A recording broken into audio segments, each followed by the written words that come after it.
E aí pessoal, bem-vindos a mais um vídeo do canal Flechas da História. No vídeo de hoje vamos falar sobre a Guerra do Golfo dos anos 90.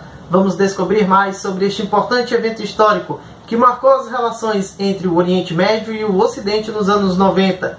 Manda a vinheta!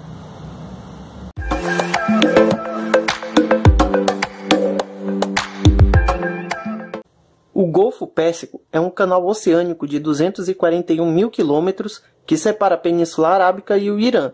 É uma importante rota comercial para o Oceano Índico desde o século VI a.C. Os países que compõem essa região são o Irã, ao norte, Iraque e Kuwait ao noroeste, a Arábia Saudita, o Bahrein e o Catar a sudeste e os Emirados Árabes Unidos e Omã ao sul. Apesar do seu grande potencial de navegação e de pesca, que motivou inúmeros conflitos entre potências ocidentais e árabes por séculos, foi com a descoberta de petróleo no início do século XX que aquela região passou a chamar mais a atenção do mundo. Hoje, a região do Golfo Pérsico produz cerca de 50% do petróleo mundial, que saindo pelo Estreito de Hormuz abastece o mercado energético mundial. O controle dessas reservas de petróleo atrai a cobiça de muitos países, locais e estrangeiros, e nesse cenário aconteceu a Guerra do Golfo. Após a guerra Irã-Iraque, que começou em 1980 e terminou com um empate em 1988, a economia iraquiana precisava se restabelecer e se focou na exportação de seu maior produto, o petróleo.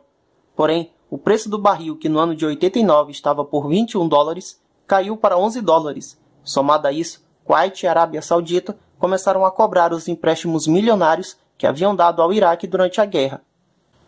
Saddam Hussein acusou Kuwait de extrair e exportar mais petróleo do que sua cota estabelecida pela Organização dos Países Exportadores de Petróleo, OPEP, o que havia levado à diminuição do preço do barril, acusando também o país de extrair petróleo da sua fronteira com o Iraque. Durante todo o ano de 1989, em seus discursos, Saddam defendia que o Kuwait era um território que deveria ser anexado ao Iraque como sua 19ª província.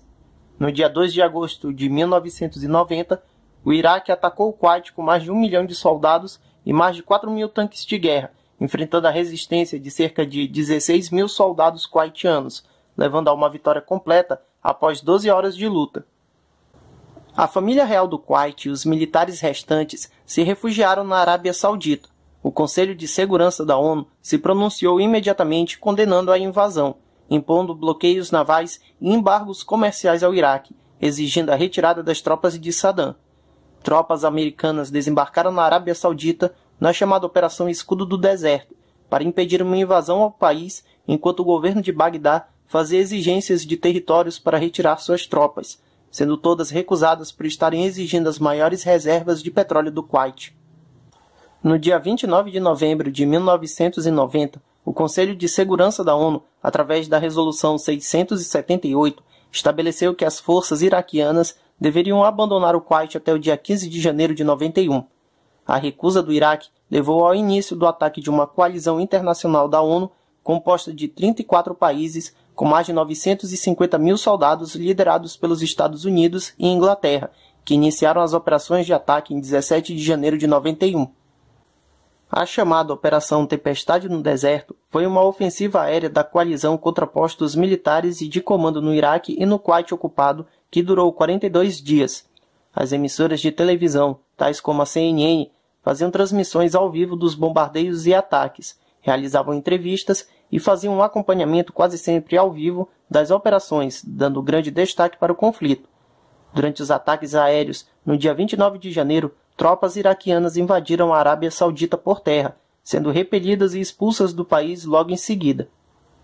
No dia 24 de fevereiro, a coalizão iniciou a invasão por terra do Kuwait ocupado. Um fato curioso é que o Iraque realizou ataques de mísseis contra Israel, com o objetivo de trazer este país ao conflito e desestabilizar a aliança entre os árabes e os ocidentais. Porém, Israel se limitou a se defender dos ataques e não participou do conflito ou ajudou a coalizão. Com o avanço das tropas da coalizão e a reconquista da cidade do Kuwait, Saddam ordenou o recuo das tropas iraquianas no dia 27 de fevereiro. Junto a essa ordem, veio a ordem de incendiar os mais de 700 poços de petróleo do Kuwait. Esses incêndios levaram a um enorme desastre ambiental na região, prejudicou a exploração do petróleo do país por anos depois da guerra e serviu para cobrir parte da retirada dos iraquianos do país. Um controverso momento dessa guerra envolve o ataque da coalizão contra uma coluna de retirada iraquiana na rodovia 80, na fronteira entre o Kuwait e o Iraque. Os iraquianos acusam de ataque contra tropas em retirada, e o governo americano se defende, dizendo que eram soldados em formação de batalha. No dia 28 de fevereiro de 91, com as tropas da coalizão no sul do Iraque, a cerca de 200 quilômetros de Bagdá, foi anunciado cessar-fogo e o fim da guerra. Segundo o governo de George Bush, o objetivo da coalizão tinha sido alcançado ao libertarem o Kuwait da ocupação. Muitos militares, políticos e a mídia pediam a continuação da guerra até a derrubada de Saddam. Porém, o governo americano se recusou, lembrando que as decisões da ONU tinham como objetivo libertar o Kuwait e não invadir o Iraque e derrubar o governo de Bagdá. Ao todo, durante a guerra, morreram do lado dos iraquianos entre 20 a 26 mil homens, com 75 mil feridos, com os números entre os civis de 2.500 mortos e 6 mil feridos.